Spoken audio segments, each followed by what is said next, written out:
Jadi pada podcast Ngobrol Bisnis kali ini saya ngobrol dengan kawan lama saya, Heri Darmawan, yang merupakan tim atau mungkin asistennya Pak Anies Baswedan dan juga kalau tidak salah Ketua Gerakan Turun Tangan. Hanya saja catatannya adalah podcast ini direkamnya itu tanggal 1 Desember atau 2 Desember gitu 2024. Jadi sudah sekitar 4 atau bahkan 5 bulan yang lalu gitu ya sebelum ini dirilis. Jadi mungkin ada beberapa referensi yang kurang tepat atau sudah mulai berubah ya referensinya, tapi mohon dapat dimaklumi dan mudah-mudahan obrolannya tetap dapat dinikmati. Dan juga saya mohon maaf itu karena saya ngeteknya udah lama nggak pakai Zoom dan kemarin baru ngetek pakai Zoom lagi, jadi sebenarnya input audionya agak sedikit salah yang saya masuk. Jadi suara saya sendiri nggak ditangkap dari mikrofon utama yang saya pegang tapi dari suara sound lain. Tapi overall tadi saya dengerin masih bisa didengar dengan baik dan bisa dinikmati. Selamat mendengarkan. DG2LZ Studio.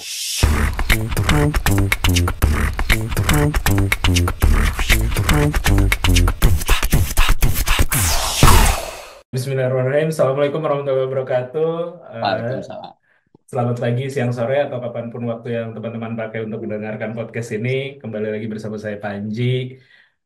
Dan kali ini sudah bersama kawan saya, kawan lama gitu ya, Pak Heri Darmawan. Halo, apa kabar?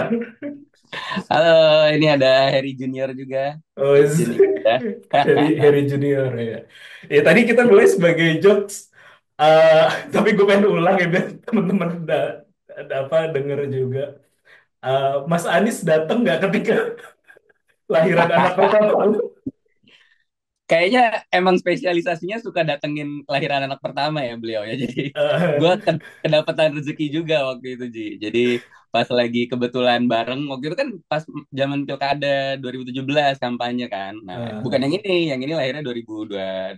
Dua-dua Cuman yang, ya. yang pertama 2017 itu gue kebetulan memang lagi acara bareng kampanye kan waktu itu gue lagi ikut. Nah, Eh, terus pamit lah karena istri mau melahirkan. Nah, temen yang lagi bareng sama beliau karena gue nggak bisa ikut ngabarin, Pak si Heri istrinya lahiran, terus dimampirin abis kampanye di mana eh, gitu, eh. tiba-tiba dia datang ke rumah sakit terus heboh aja gitu satu rumah sakit, weh ada cagup-cagup gitu, terus abis itu gue dikira keluarga Pak Anies ya.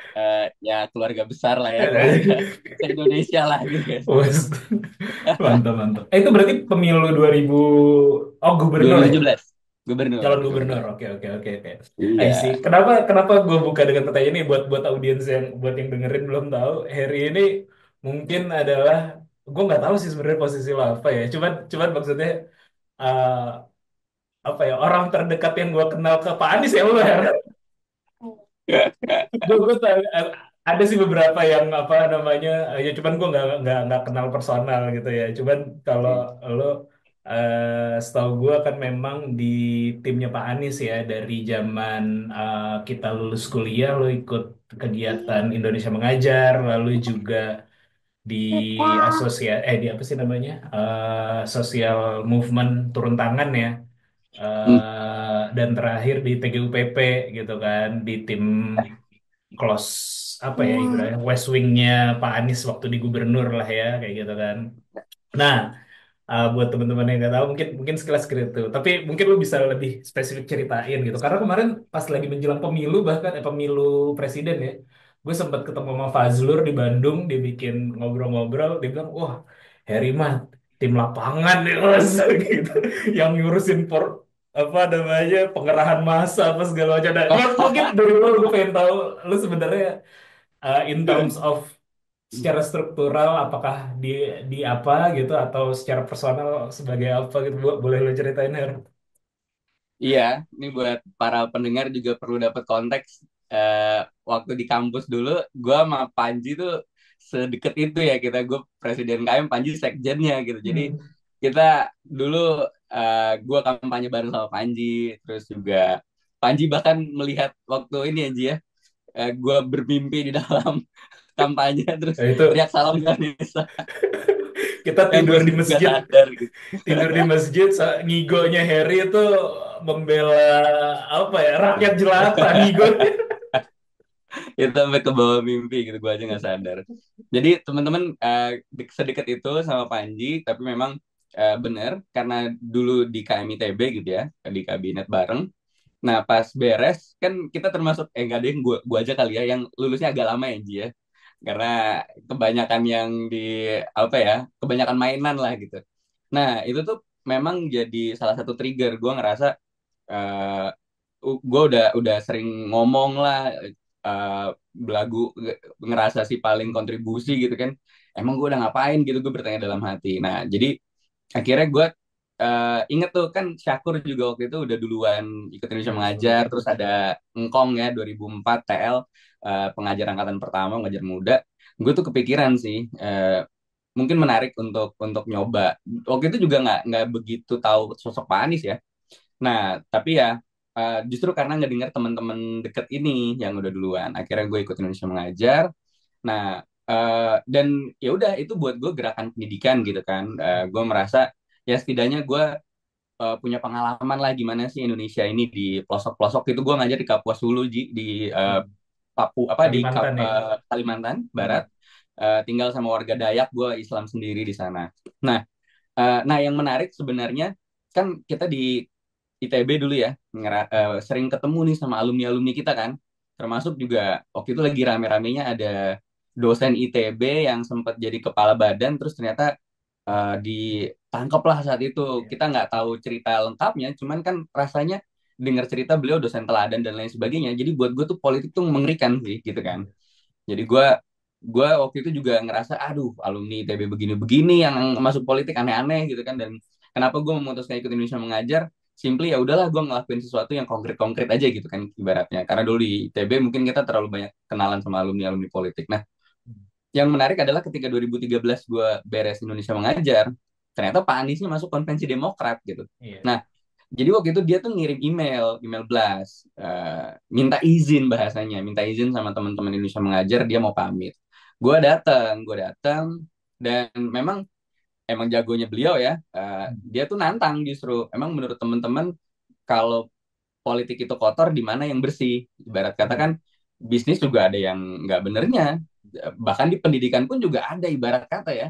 Ada orang mainin, itu pengalaman gue lah di daerah waktu itu di Kapuas. Jadi ada yang mainin dana bos, ada yang macam-macam lah aneh-aneh. Jadi pada akhirnya kan tergantung aktornya kira-kira kan. Hmm. Dan itu premis utama dari turun tangan adalah lu kalau ngelihat orang benar, orang baik yang pengen masuk membenahi, lu bantu jagain bareng-bareng gitu kan, karena ini perlu gerakan semua orang kira-kira gitu ikut terlibat. Nah itu kebeli sih, jadi gue ngerasa kayak iya bener juga ya. Dan gue penasaran sebenarnya, gue penasaran orang kayak Pak Anies ini yang gue juga tahu baik-baik saja gitu ya, orang-orang yang punya visi bersih, itu kalau masuk politik gimana ya.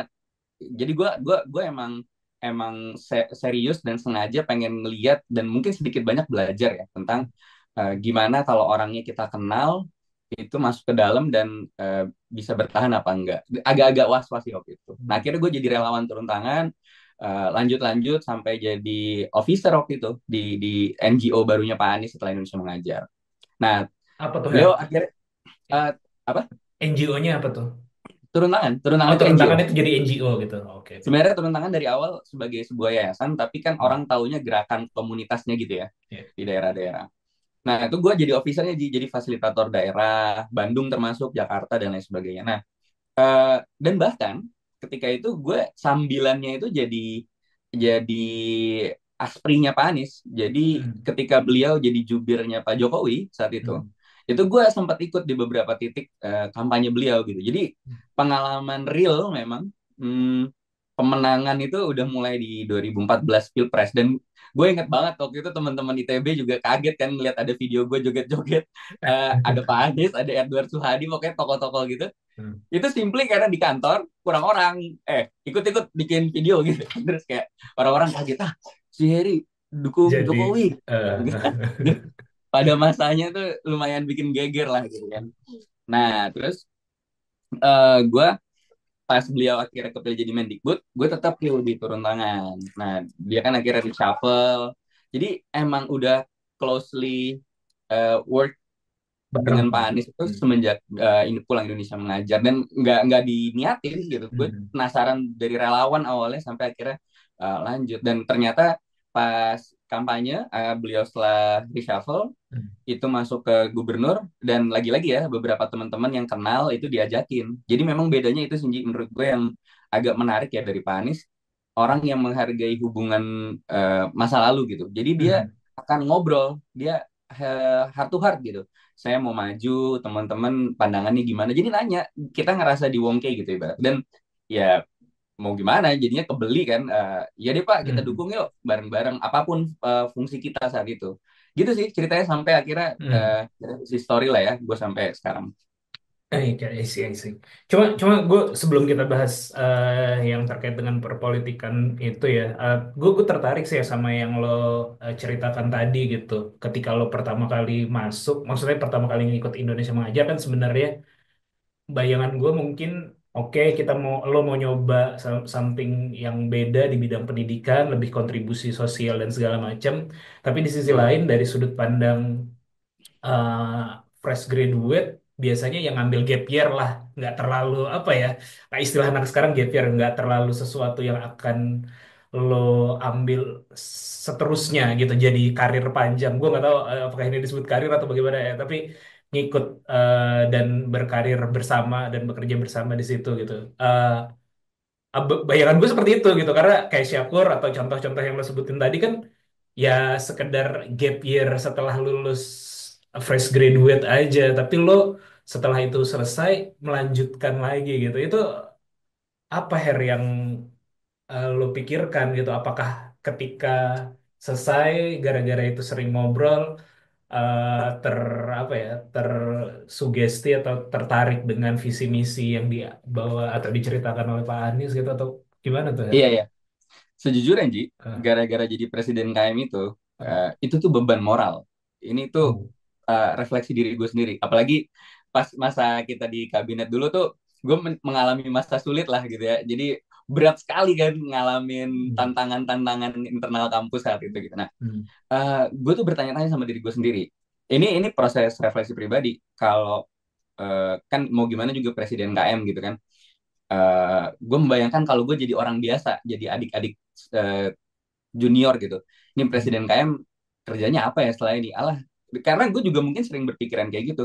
Ujung-ujungnya juga jadi politisi, ujung-ujungnya juga jadi apa kerja di multinational company. hmm, Udahlah, idealisme mah cuman buat jualan zaman kampus atau apa gitu.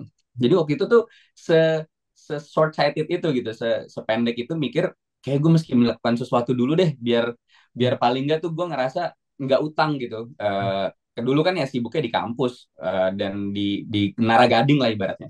hmm, Nah itu awal kenapa gue berpikir Indonesia mengajarnya. Nah pertanyaannya kan kenapa ngelanjutin? hmm, Itu juga pengalaman sih. Karena kan waktu tingkat 3 gue pernah KP kan kerja praktek di Garuda hmm, Maintenance Facilities. hmm, Nah gue tuh sadar ya mungkin dari perjalanan di kampus ya, hmm. kayaknya gue suka ketuker nih antara jurusan gue jurusan kemahasiswaan, terus unit kegiatannya teknik Penerbangan. penerbangan.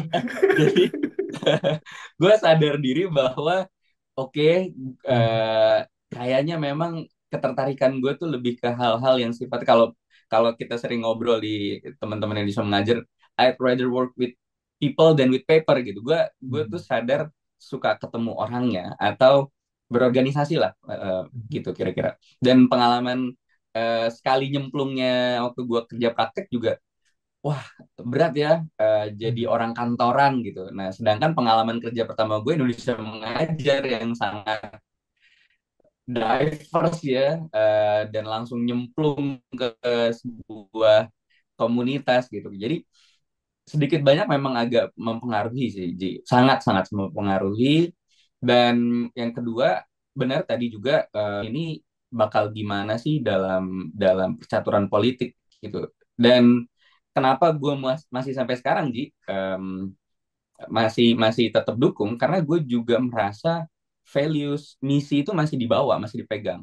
hmm, Gue terus meyakinkan diri gue ya, dan gue sama istri kan Marsha juga sama-sama dulu relawan Indonesia mengajar pernah gitu ya, dia pernah ikut pengen jadi pengajar muda juga sih. Gue hmm, selalu ngobrol kalau kita menemukan ada titik di mana kayaknya udah nggak seret ya sama yang kita bayangkan dulu, ya keluar aja.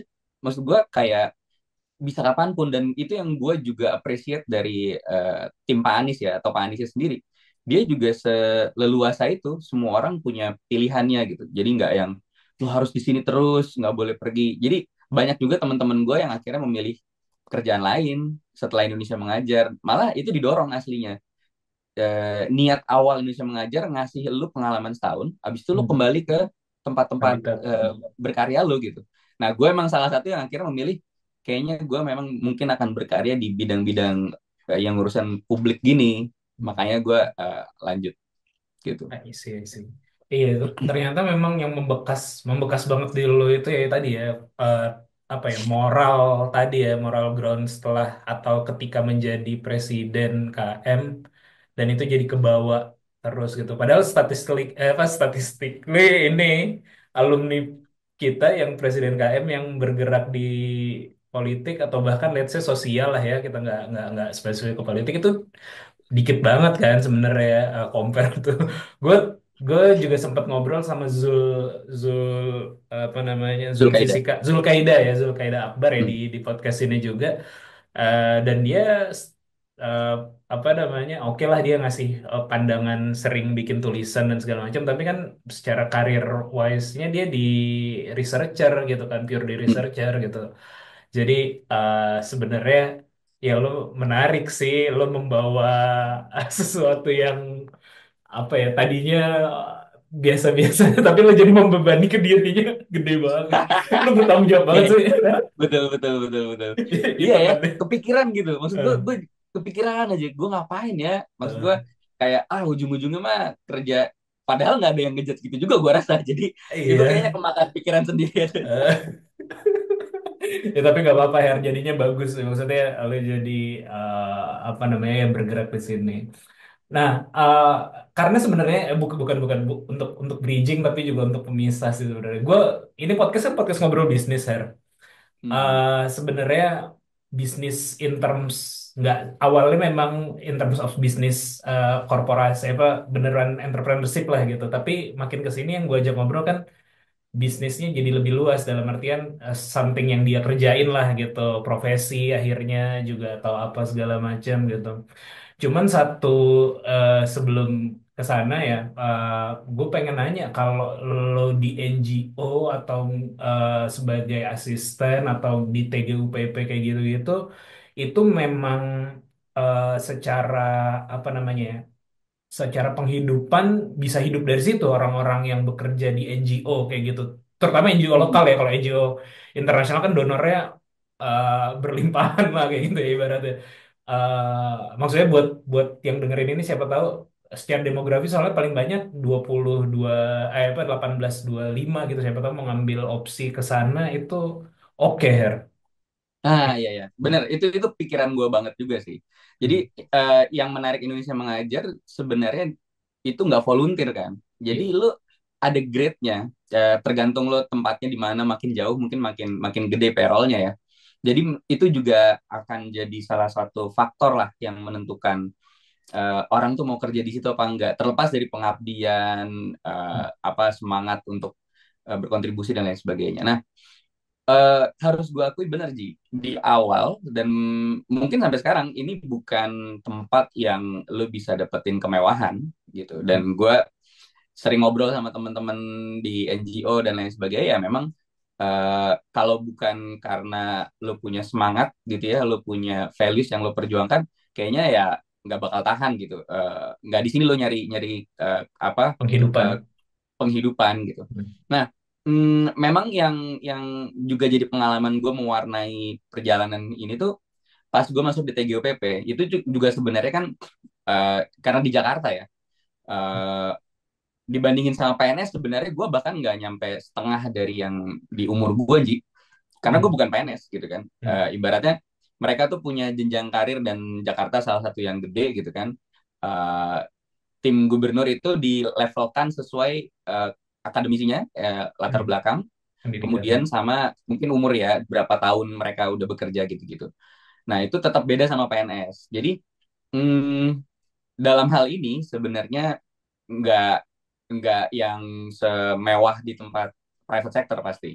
Tapi gue juga sadar masing-masing pasti punya challenge-nya gitu kan. Nah, kalau kalau pertanyaan soal NGO-NGO ini benar lagi bahwa yang dari dapat grant dari luar tuh pasti biasanya gede dan isunya pasti sesuatu yang seksi untuk dikasih grant. Nah, itu juga yang sebenarnya uh, secara nggak langsung memang jadi arah dari teman-teman NGO di Indonesia. Jadi Hmm. kayak Indonesia Mengajar memang state bahwa mereka nggak ngambil dari luar, tapi Hmm. CSR-nya tuh banyak, CSR perusahaan yang memang punya simpati ya sama gerakan pendidikan.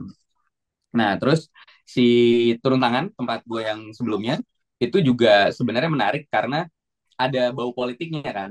Jadi Hmm. sebenarnya banyak banyak ininya juga, banyak donaturnya, banyak yang simpati sama gerakannya, baik personal maupun organisasi ya.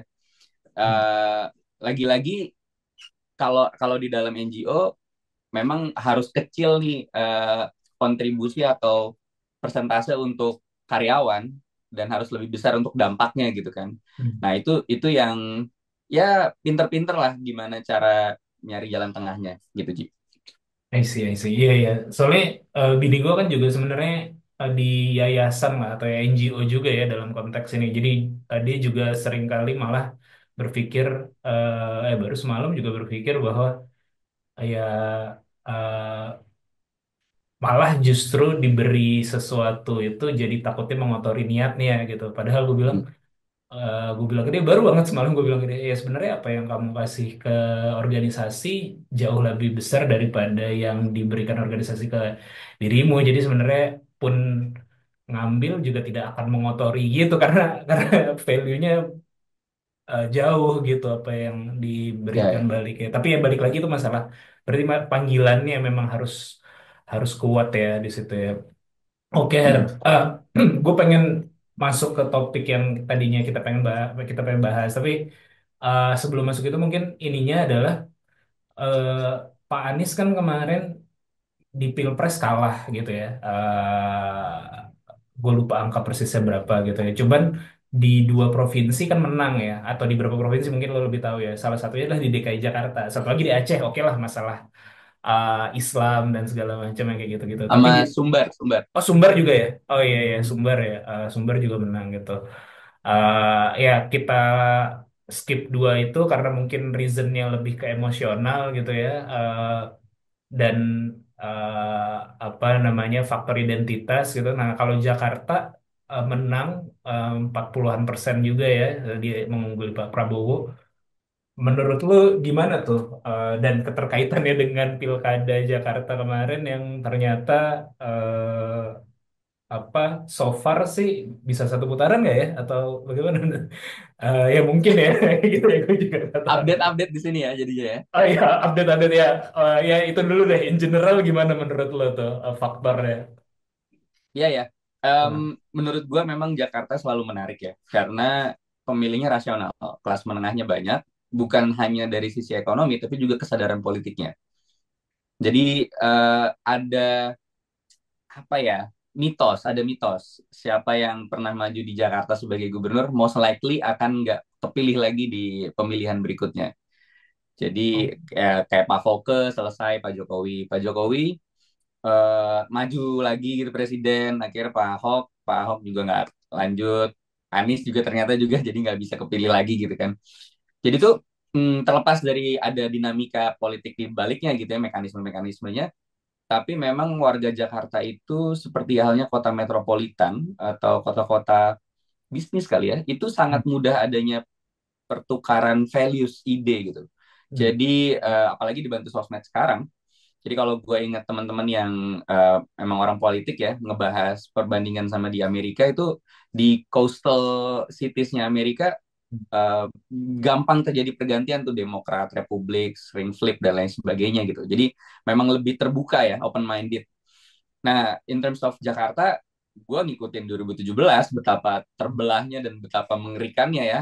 Banyak hmm, teman-teman juga yang saat itu ya bahkan sama Indonesia Mengajar aja jadi nggak kontakan lah dan lain sebagainya karena Pak Anies begini begitu. Nah, tapi menurut gue yang rada menarik karena orang Jakarta juga bisa mengakui tidak hanya basis primordial ataupun perasaan ya, tapi mengakui hasil kerja yang valid gitu dilihat di lapangan.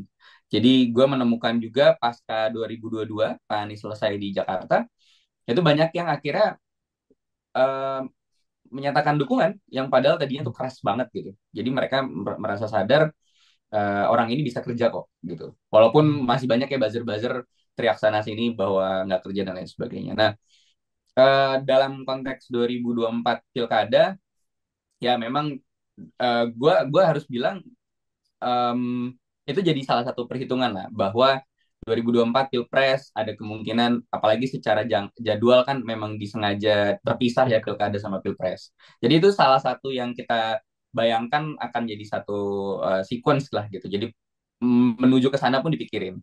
Walaupun akhirnya kejadiannya kan setelah Pilpresnya selesai sama sekali, Aniesnya juga kan masih fokus untuk MK waktu itu ya, apa Banding. sidang-sidang soal banding itu. Itu diseriusin dulu, jadi nggak otomatis langsung siap-siap menjadi gubernur gitu kan. Jadi diselesaikan perjuangannya di situ, baru mikir soal Jakarta. Dan ya menurut gue sih ini salah satu yang jadi apa ya indikator turunnya demokrasi ya, sebagai yang ngikutin bagaimana Anies dan Ahok sebenarnya sama-sama dua sosok yang masih diinginkan warga Jakarta. Selalu kalau uh, opini publik atau survei ataupun wacana selalu di antara dua orang ini kan, sehingga tiba-tiba muncul calon-calon lain. Nah, tapi ternyata opini, survei, keinginan, aspirasi masyarakat itu tidak ditangkap oleh elit. Menurut gue ini sih yang kita rasakan di banyak tempat gitu. Apalagi sebelum keputusan MK itu banyak banget kan Kim Plus udah bungkus gitu ya, ngebungkus calon lawannya kota kosong aja gitu. Jadi eh, ya kalau bahasa Darmakun. Lawannya Darmakun. ya itu memang itu juga kekhususan di Jakarta. Hmm. Nggak bisa lawan kota kosong karena kota Hmm. kosong most likely pasti menang. Jadi dia harus Hmm. ngasih satu calon yang lucu gitu. Yang kalau lo mau milih juga apa sih gitu kan. Jadi emang emang udah disiapin untuk ini kalau kalau dari analisis obrolan lah ya bisa dianggap seperti itu gitu.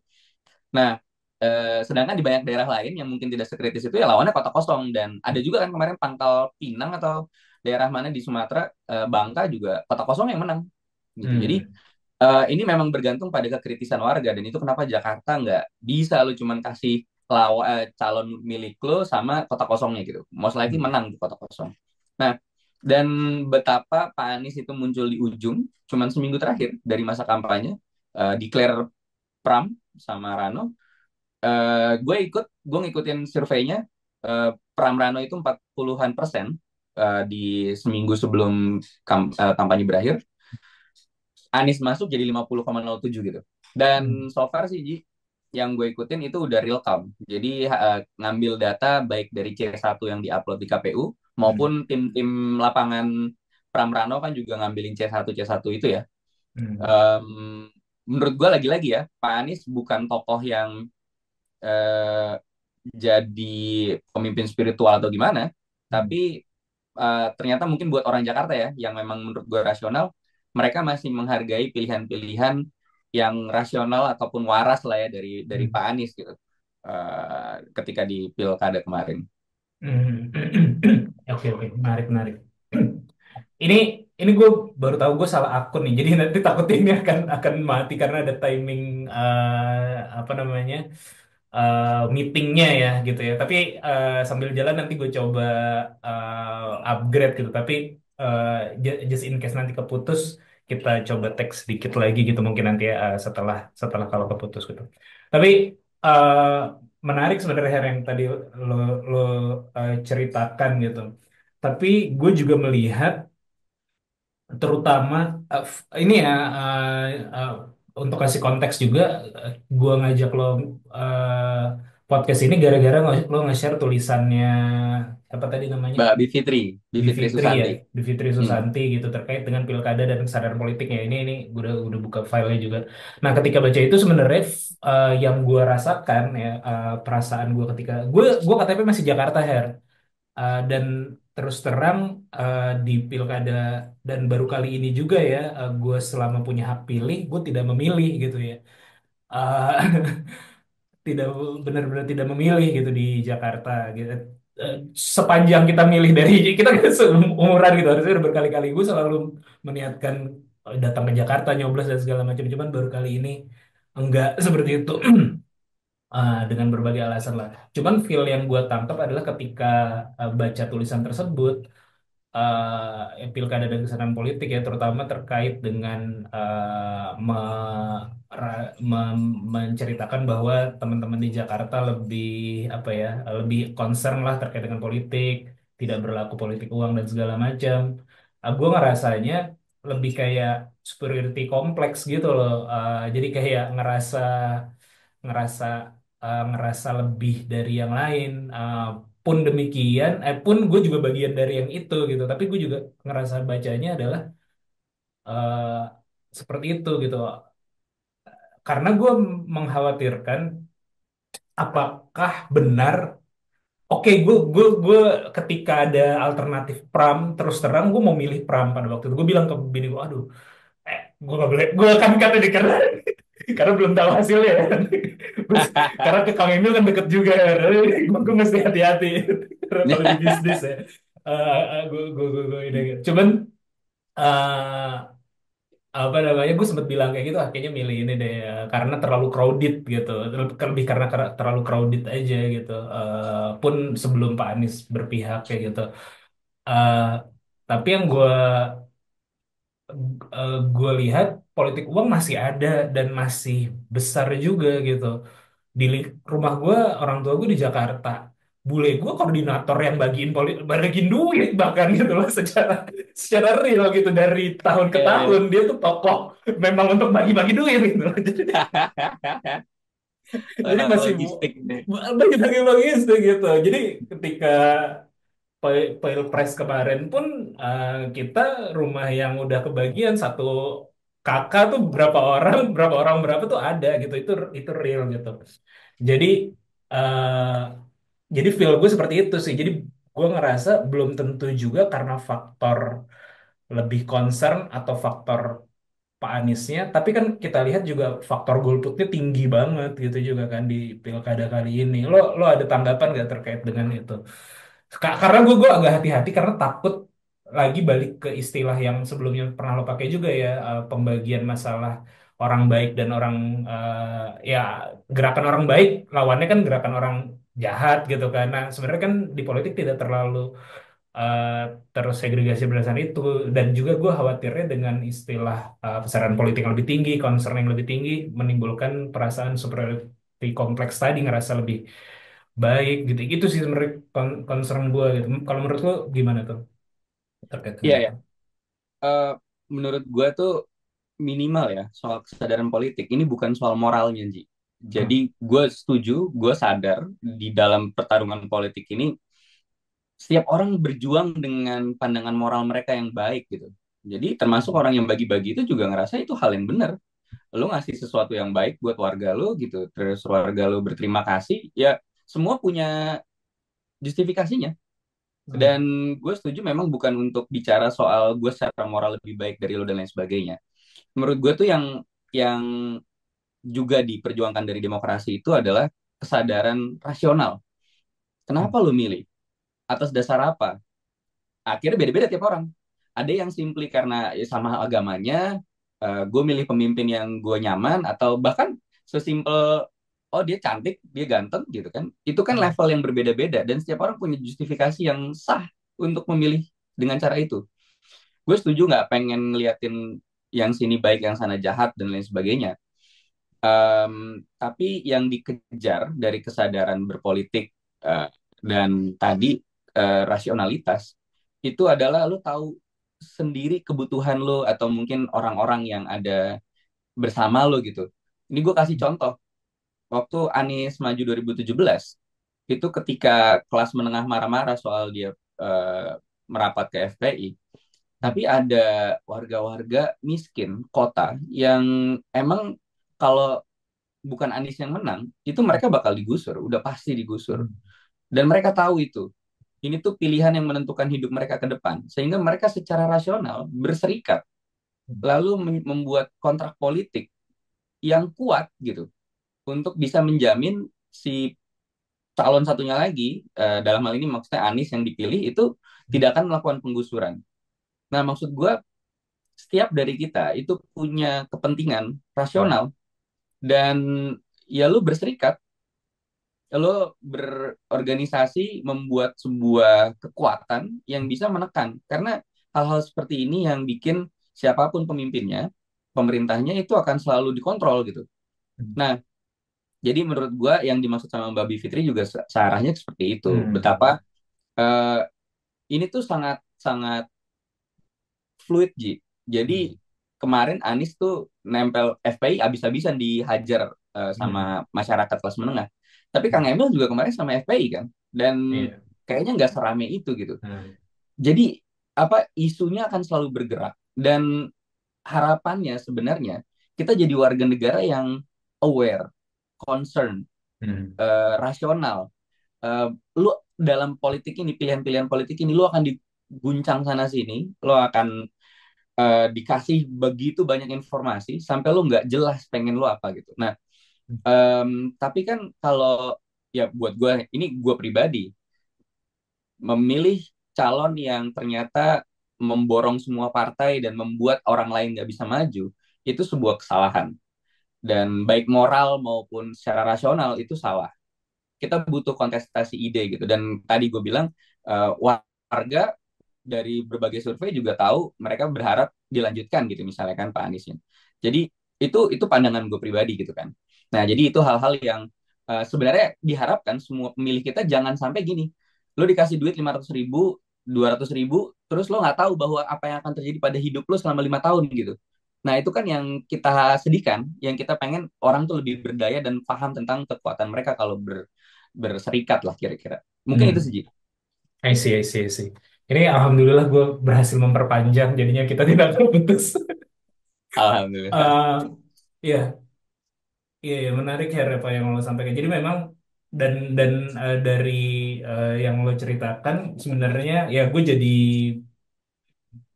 apa ya ya pandangannya ya, tadi kan gue cerita feel-nya ketika baca itu, tapi setelah lo ceritakan ya agak agak lebih inilah ya menarik gitu sudut pandangnya, dan juga secara secara apa namanya secara general tadi lu juga menceritakan bahwa dan mengamini juga ya landasan orang memilih tuh based on apapun yang dia mau pakai gitu ya, jadikan alasan untuk memilih gitu ya. Ya, itu hal yang menarik sih sebenarnya. Kalau begitu, pertanyaan selanjutnya adalah menurut lo atau ya based on diskusi dan segala macam, gimana caranya atau apakah lo masih percaya kesadaran politik ini, istilah mengambil istilah tersebut gitu ya, bisa nyebar ke tempat-tempat lain gitu? Eh, atau sebagian besar dari masyarakat Indonesia bisa berjalan seperti itu gitu ya. Jadi kita nanti pemilihan-pemilihan berikutnya atau bahkan dalam proses pencalonan pemilihan calonnya sendiri itu bisa ideal lah ya, kalau kita bisa bilang itu ideal. Menurut lo memungkinkan nggak? Nah, itu malah menarik, Ji. Kalau tadi kita ambil contoh Pangkal Pinang atau di Bangka itu ya. Jadi menurut gua tuh hmm, ini bagus dalam perspektif Hmm. demokrasi. Masyarakat Indonesia makin terlatih untuk sadar bahwa pilihan lo akan berpengaruh pada hidup lo. Yang terjadi pada Pangkal Pinang Minang. itu pas lagi rame soal timah yang Harvey Hmm. Muiz itu ketangkep dan lain sebagainya.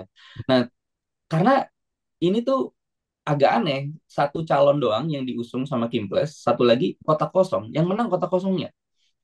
Ternyata Hmm. konon gue baca-baca yang kampanye kotak kosong itu warga biasa dan mungkin beberapa NGO gitu, menyadarkan orang bahwa lu milih dia, si orang ini, maka akan melanjutkan lagi korupsinya dan lu nggak dapat apa-apa kira-kira. Itu bentuk perlawanan. Nah, tapi Ji, terlepas dari bagaimana cara orang mengkampanyekan kesadaran politik itu, yang gue concern, yang sangat kita sayangkan dan kita khawatirkan adalah ketika penggunaan aparat negara, Ji. Hmm. Jadi orang kalau dikasih playing level field yang sama, itu bisa menggunakan cara-cara kreatif. Bahkan orang miskin pun bisa berserikat kayak tadi bikin kontrak Ya. politik sama Anies. Tapi kalau lo udah pakai polisi, lo udah pakai tentara, atau ya sembako-sembako yang memang dari pemerintah lewat kepala desa, itu kejadian yang kita temukan.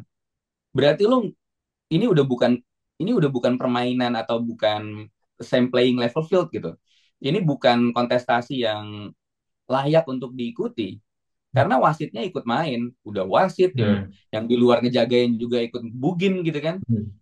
Jadi hal-hal kayak gini yang kita khawatirkan, dan itu terjadi di banyak tempat. Gimana orang-orang kampanye aja, itu pengalaman gue Ji kemarin pas pilpres, betapa tempat-tempat yang kita mau datengin dicabut izinnya, kita meski pindah nggak boleh ke sini, nggak boleh ke situ, orang yang pengen bantu ditangkap. Hmm. Hal-hal kayak gini yang bagi sebagian orang yang lihat luarannya aja, ya udahlah lo kalah kalah aja gitu kan. Tapi kalau lo tahu di belakangnya seberapa besar kekuatan mereka, seberapa besar uangnya, kekuatannya, kekuasaannya, apa sih yang dipengenin, ada Hmm. hal yang lebih besar lagi yang mereka dapetin gitu. Jadi, dan selama kita masih terbutakan jadi orang-orang biasa yang nggak peduli politik dan nggak sadar tentang tadi, maka lo akan terus-menerus diperlakukan keset gitu. Kita orang-orang yang hanya akan dicari di saat pemilunya, Hmm. habis itu dilupakan. Itu sih menurut gue. I see. Um, Berarti kalau dari sisi pertanyaan gue, belum melihat itu masih bisa asal orang-orang yang mulai mengkampanyekannya dengan cara-cara yang menarik lah atau kreatif tadi. Tapi gue Iya. mau tanya, kalau yang di kasus Pangkal Pinang itu, kalau ini sudah terjadi kotak kosong menang, apa maksudnya? Diulang. Oh, diulang, pemilunya diulang.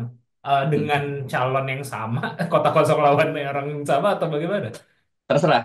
Kalau mau diulang pakai yang sama, mungkin warga akan kembali memenangkan kota kosong. Dan itu pernah kejadian di Makassar tahun berapa gitu, 2000-an Oh, sekian jadi gitu. jadi proses diulang dalam artian proses pemilihan calonnya lagi itu diulang gitu, bukan cuman Diulang. diulang. Oh, Bukan coblosnya doang, tapi partai-partai bisa mengulang dari nol, semua bisa ikut maju masing-masing misalnya gitu. I see, I see. Em, dan lo masih yakin ya, maksudnya itu bisa bisa terjadi. Maksudnya tadi bukan kota kosongnya, tapi in general gitu. Ya karena tadi ya kita sebelum mulai gue sempet bilang ke lo bahwa beberapa teman-teman kita eh apa namanya ya, eh yang bergerak di politik slash bisnis bisnis politik kayak gitu gitulah ya. Gue nggak bisa sebut organisasinya juga, cuman eh, berpandangan ya ini udah nggak bisa diubah lagi sih sebenarnya, memang gameplaynya seperti ini. Ya, Jadi yang bisa dilakukan adalah make the best of it aja gitu loh. Dengan permainan yang ada seperti ini gitu. Entah karena memang di bisnis cenderung pragmatis, atau juga karena lo mainnya di sosial politik dan lebih idealis. eh, tapi dia juga berargumen yang sama. Dan kalau dari sudut pandang gue nggak terlalu oke, gue bisnis tapi juga tidak terlalu bermain di politik gitu. Maksudnya tidak ngambil ke belakang untuk memakmurkan bisnis ke depannya kayak gitu ya, dalam konteks ini. Tidak ngambil sejauh itu ke belakang gitu. Gue ngelihat kondisi contoh Pangkal Pinang, walaupun gue nggak tahu case seperti apa, tapi jika itu semakin panjang terjadi bagi bisnis itu tidak baik sebenarnya, karena maksudnya tidak baik, tidak stabil lah gitu loh. Gue jadi nggak tahu siapa pemimpin berikutnya. Terus ketika ini misalnya let's say terjadi sekali, lalu terjadi lagi berikutnya, itu sangat-sangat tidak stabil buat teman-teman bisnis, setidaknya dari sudut pandang gue. Dan mungkin itu yang membuat teman-teman pebisnis yang gede gitu ya, mencoba bikin itu lebih secure dengan cara ya dia invest di bidang yang kira-kira udah pasti bisa menang satu putaran atau misalnya lebih, sudut pandang gua setidaknya seperti itu, dan teman-teman lain juga seperti itu gitu. Any thought about that gitu, ada pandangan ada nggak dong, gitu? Oke. ada Ji. Gue belajar ekonomi institusi. Gue Hmm. kemarin ngambil di UI Oh MPKP iya, kebijakan lu publik. S2 studi pembangunan kan ya? Udah beres ya? Udah selesai. Waktu Alhamdulillah. waktu apa? Pandemi. Jadi Pandemik. Alhamdulillah. Mantap, mantap, mantap. nah, eh, Ada Ji. Itu kenapa menurut gue yang perlu dicerdaskan nggak cuma masyarakat awam yang tadi terima Hmm. sembako ya, tapi menurut gue juga teman-teman pebisnis sih. Lo Hmm. bisa ngebandingin kan gimana iklim bisnis di Indonesia sama di Singapura, sama di negara-negara lain. Hmm. Oke, gue setuju dalam jangka pendek.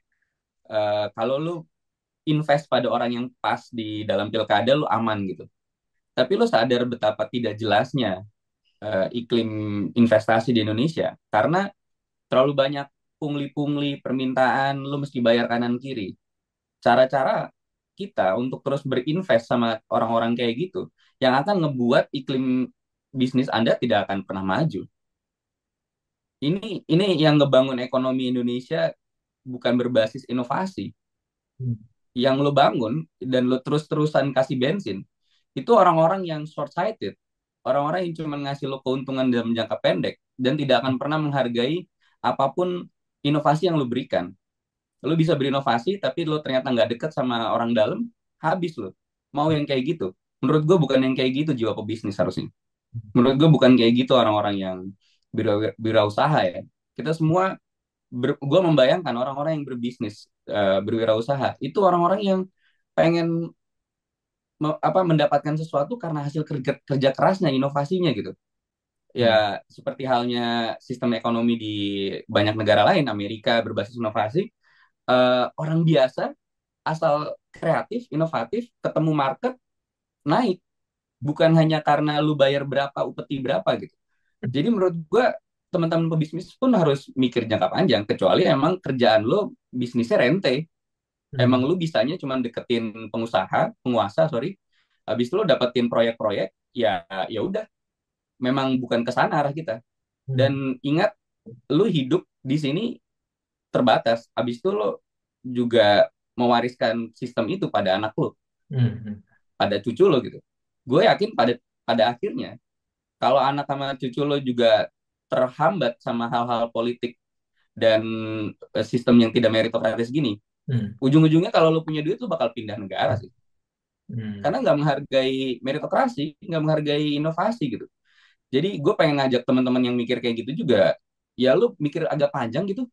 Lu Hmm. kalau kalau nggak ya kayak gini-gini aja kita, iklim kita, dan lu bandingin aja betapa enaknya orang bisnis di Singapura dan daerah lain, kan negara-negara lain yang jelas gitu Hmm. basisnya. Betapa pemerintahnya menghargai, Hmm. jelas prosedur dan lain sebagainya. Gitu mungkin sih. I see, I see. Ya, menarik, menarik. Um, Salah satu yang di point out sama kenalan gue tersebut gitu ya, kenapa dia ibaratnya cenderung menyerah pada keadaan dan ya tadi bukan menyerah ya, menyerah pada sistem yang ada dan make the best of it aja gitu ya, adalah karena proses pemilihan calonnya sendiri pun sudah tidak berbasis meritokrasi gitu. Jadi ibaratnya kita di level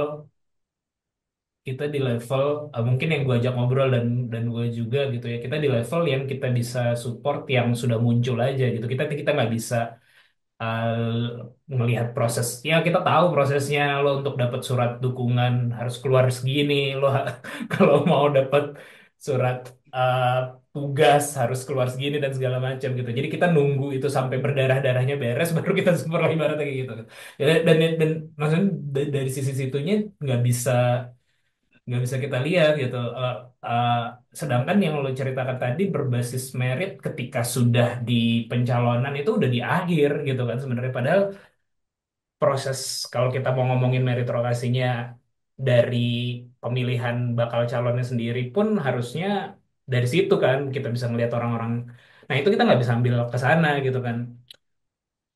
Yang Ya, yang lo bayangkan itu masih terlalu jauh dari posisi sekarang gitu ya. Atau apa yang bisa lo kasih ide biar itu bisa berubah gitu loh. Biar bisa sampai ya, sampai di dasarnya tadi sehingga kita yang calon-calon yang muncul ya calon-calon yang baik lah, mengambil terminologi itu ya. Calon-calon yang kita pilih bukan yang tidak lebih baik daripada yang lain, tapi yang benar-benar yang terbaik dari yang semuanya yang paling baik gitu loh. Nah, itu kan ya. yang belum terjadi dan masih jauh rasanya ya di pemilu 2029 juga kayaknya masih gini-gini aja. Iya nggak sih? kecuali apa yang harus diubah kayak gitu. Ya ya. Nah, menurut gue menarik Ji, karena gue membayangkan ada beberapa yang sudah melakukan itu. Termasuk Kang Emil sendiri. Hmm. Kang Emil bukan orang yang dari awal gue rasa, gue nggak tahu ceritanya di belakang waktu dia wali kota Bandung. Cuman, oke, gue paham realitanya seperti itu. Tapi kita sama-sama sadar, Kang Emil bukan orang yang antah berantah asal berani bayar terus kemudian jadi calon wali kota saat itu. Kuncinya adalah menurut gue Ji, modal sosial, kapasitas lo, impact lo, orang kenal sama lo. Menurut gue Kang Emil dulu punya kapasitas itu, punya modal sosial itu, sehingga terlepas dari, dan gue juga ngikutin Pak Anies, salah satunya itu yang bikin gue uh, bangga ya. Jadi dia bukan orang yang banyak duit aja. Kalau dibandingin, kalau mau bilang dapetin rekomendasi surat dari partai-partai di Jakarta tuh mahalnya pasti luar biasa sih, ratusan miliar. Dan kalau baca LHKPN dia dan yang gue tahu memang nggak ada duitnya kalau dia harus bayar kayak gitu. Tapi kalau orang tahu ini emang punya dampak, ya lo bakal dicari. Dan bahkan partai-partai itu yang minta, Ngedeketin maju ya. dong, gue yang bantuin nanti gitu. Hmm. Jadi menurut gue Ji ada kok, ada contohnya. Tapi memang jalannya sulit gitu, jalannya susah. Dan nggak semua orang siap untuk ngelanjutin kayak gitu. Makanya gue, ya gimana ya, gue ngerti, gue juga nggak mau jadi orang yang ngerasa holier than thou gitu ya, ngerasa lebih tinggi, lebih suci. Tapi ayolah teman-teman aktivis yang dulu ngerti kan harusnya kayak gimana, punya pernah paham kan soal moral values dan ethics ini kan.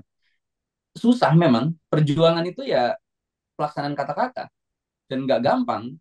Jadi kalau gue inget Ji, dia dulu orang orang Indonesia juga banyak yang kerja buat Belanda, Kenil, tentara Kenil, atau ngerasa udahlah ngapain sih kita merdeka, ikut aja sama Belanda, udah bener ngebangunin jalan, ngebangunin rel kereta, ngebangun bisnis, institusi, ngapain merdeka. Tapi ada sebagian orang dikit yang ternyata keluar-keluar dan hidupnya susah. Mereka orang-orang yang pulang dari Belanda, orang-orang ya kayak Bung Karno yang udah sekolah tinggi, tapi tahu gitu, ini nggak bisa dibiarin kayak gitu. Memang harus ada kreatif minority sih, orang-orang yang mau berdarah-darah gitu. Emang bukan untuk semua orang perjuangannya, Hmm. tapi eh, ya gua rasa sih ada jalannya. Walaupun mungkin bahkan kita nggak bisa ngerasain itu di masa hidup kita. Makanya gue, Hmm. ya apa ya, gue sadar ini, gue paham banget orang bakal ngelihat ini utopis, naif dan lain sebagainya. Ya ya udah, pilihan hidup Hmm. emang gitu jalannya. Iya sih. Menarik, menarik, menarik, menarik.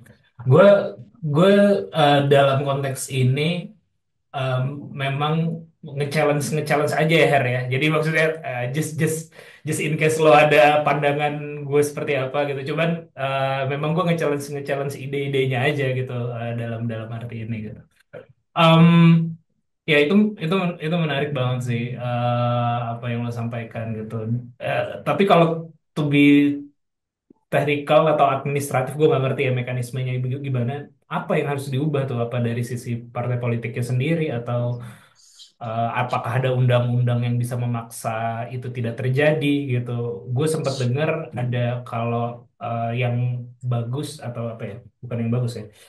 Yang ideal adalah memang pendanaan pemilu itu disupport oleh negara gitu. Misalnya apakah memang itu jadi solusi ketika itu udah disupport oleh negara, jadi si partai politik tidak perlu mencari uh, fungsinya hanya untuk kaderisasi sehingga benar-benar yang dibawa adalah value si partai politiknya. Sekarang kan kita nggak bisa bedakan satu partai dengan partai lainnya karena ya tadi yang dijual hanya kepentingan jangka pendek dan juga bahkan untuk mengakomodir biar bisa cepat menang tadi kalau lo bicara modal sosial dalam artian dikenal lebih banyak orang ya makanya banyak artis-artis yang dipanggil kayak gitu atau kalaupun tidak artisnya influencernya yang dipanggil apa digunakan sebagai influencer gitu influencing people karena mereka yang udah cukup dikenal gitu kan. Ya, Eh, apakah itu gitu undang-undangnya atau ada apa lagi yang lo bisa share mungkin? iya Ji. Hmm, Hmm. gue juga ngerasa partai itu adalah salah satu institusi yang tak tersentuh reformasi. Hmm. Dan mau nggak mau kita juga sadar mereka yang ngebentuk banyak peraturan di negeri ini gitu. Dan ternyata banyak sumber keanehan-keanehan dan kerusakan itu ya dari mereka gitu. Jadi dipelihara. Ta- Nah, Tapi tapi tapi makanya tapi sebelum masuk ke situ ya, maksud gue hmm, kalau kita ngomongin partai, partai pun sebenarnya gue sempet diskusi juga soalnya sama istri gue, partai yang bisa dibilang cukup demokratis ya, maksudnya dalam artian bukan mengandalkan sosok sebenarnya adalah Golkar. Iya nggak sih? Jadi ini beneran setuju. pemilu, walaupun pemilunya pakai tadi ya ada hal-hal non valuable ini juga gitu. Tapi setidaknya dia tidak mengandalkan satu sosok ya ibaratnya kalau kita ngobrolin partai apa ya itu partainya dia lah gitu punyanya dia gitu jadi nggak mungkin nggak dia ada ataupun Bener. keturunannya ataupun orang-orang dia gitu oh oke oke lanjut gue masih ini aja. Setuju, Jadi setuju. Golkar dan PKS sebenarnya. Dua oh partai yang ya mesinnya jalan, bahkan lebih kuat PKS dalam hal kaderisasi. Tapi oke. kita bisa melihat pergantiannya itu selalu terjadi gitu. Nggak yang satu itu terus dan bubar kalau misalnya ganti kepemimpinan kan. Jadi harus harus diapresiasi kedua itu. Nah, balik lagi. Kalau tadi lo bilang undang-undang benar, undang-undang pembiayaan politik, pembiayaan kampanye. Tapi kan kita sadar yang bikin undang-undangnya orang-orang partai itu kan. Nah, makanya gue tadi ngelihatnya jalurnya itu pencerdasan politik rakyatnya Ji Hmm. dan si calonnya yang maju gitu nggak tahu gue masih ngelihat eh, kemungkinannya di sana dan mungkin efek jangka panjangnya ketika rakyatnya cerdas untuk tadi rasional kemudian pemimpin-pemimpin yang muncul itu kayak Pak Anies atau Kang Emil ya pada masanya itu orang-orang yang juga punya visi kita kita bisa percaya gitu dan punya modal sosial maka secara nggak langsung akan memenuhi isi partainya pelan-pelan sih Hmm. gitu. Makanya gue tuh kalau misalnya kita sempat ngobrol via chat ya, gue rada kecewa berat memang sebagai pemilih dari dulu. Gampangnya tuh gue kalau udah bingung mau milih siapa, gue akan ngelihat PKS tuh milih siapa, dukung siapa. Hmm. Karena gue ngerasa pilihan-pilihannya itu yang gue bisa percaya lah values-nya atau rasionalitasnya gitu. Nah tapi yang kemarin ini itu yang bikin gue jadi ya gimana nih? Padahal partai yang paling dekat sama yang gue bayangkan dengan Kondisi dia values-nya, gitu. dengan pemilihan ya demokratis di dalamnya, proses pengambilan keputusannya itu mereka dan ini yang gue rada sayangkan ini terserah dipotong apa enggak ya. Kalau udah sampai dipilih kebijakannya atau keputusannya diambil secara syuro gitu kan, secara bersama-sama, ternyata pilihannya menggambarkan pragmatisme dan jangka pendek. Artinya 99 orang itu atau berapapun orang itu sama semua gitu. Itu yang rada bikin sedih sih menurut gue. Jadi gue melihat sebenarnya salah satu harapan yang kita lihat dalam dalam demokrasi Indonesia ya salah satunya itu tadi partai PKS gitu. Dan kemudian bagaimana pencerdasan-pencerdasan di bawah sama calonnya sendiri yang kita harus dorong orang-orang benernya gitu ya. Kalau orang-orang baik nanti takutnya kembali ke Ben- retorika-retorika. bener juga lawannya tidak bener. Gini deh, bahasa amannya orang-orang tidak bermasalah. Nah, jadi Lawannya kan lawannya bermasalah. bermasalah kan. Kalau itu Sama. jelas, ya antara lu punya masalah hukum, masalah Oh, macam-macam, itu kan clear kan. Kalau baik buruk moral itu kan agak ini ya, relatif gitu. iya, iya, iya. I see. Menarik, menarik. Oke, oke, oke. Oke, ini udah jam 9 nih. Gue takut ngambil waktu lo lebih panjang. Jadi mungkin terakhir aja, Her. Kalau tadi kita udah ngobrol ngalung ngidul, terus juga mungkin juga apa ya kegelisahan yang gue sampaikan. Mungkin ada yang belum belum sempat gue tanyakan, tapi lo ingin share gitu, boleh juga, Her. Apakah next Pak Anies bikin partai atau apa kisi-kisinya lo jadi ketua DPP atau apa gitu mungkin gitu. Atau lo lagi rekrutmen apa gitu siapa tahu ada yang Wah, tertarik. bener bener bener. Sejujurnya Ji, gue Eh, tuh juga belum siap ngeliat muka gue ada di baliho sih Ji. Jadi gue kayaknya, jadi terakhir tuh waktu kita kampanye di di ITB, kampus. lihat muka gue di baliho segede gaban depan gerbang gitu kan. Eh. Tapi lo kan Wow. sekarang udah berisi, Her. Pada waktu itu mungkin Nah, karena tampilannya agak kurus gitu. kayak Sekarang kayak kan udah jerawatan gitu. sekarang kan udah oke gitu. Udah Aduh. cocok lah. Enggak, enggak. Dalam maksud gue tuh gimana ya? Kalau pertanyaannya tadi, gue juga sebenarnya belum siap Ji untuk harus maju sendiri. Gue netapin batas batas minimal gue sih. Satu, lu nggak nyari penghidupan dari politik. Menurut gue memang harusnya lu ngasih kayak prinsipnya Muhammadiyah menghidupi gitu, bukan cari penghidupan. Nah, gue ya tadi pilihan hidup gue membuat gue harus rada mikir sana sini kan, jadi belum belum aman-aman banget gitu. Dan kedua menurut gue belum pada level untuk bisa ngasih impact sampai orang tuh tahu dengan sendirinya, oh ini Harry ya. Ya gue makanya Ji, mungkin di antara banyak orang yang dekat sama tokoh partai gitu ya, atau ya tokoh lah, tokoh nasional, gue nggak merasa penting untuk ngeliatin gue deket Ji, karena ya gue pengen dikenal sebagai gue. Orang tahu gue deket sama Anies, yang keren tuh Pak Aniesnya kok, bukan guanya. Ya simply mungkin karena gue mungkin pernah kerja bareng atau pernah ada proyek-proyek gitu, tapi gue nggak merasa berkepentingan untuk ngeliatin gue orang dekat dan gue harus atau gue jadi keren gitu.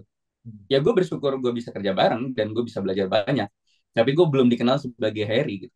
Jadi sampai gue ada di titik itu, sampai gue bisa ngasih manfaat sebesar itu, baru gue rasa gue layak untuk maju gitu. Dan selama ini, selama belum, ya mungkin PR gue untuk terus belajar, terus meningkatkan kapasitas dan ngasih manfaat. Mungkin itu sih.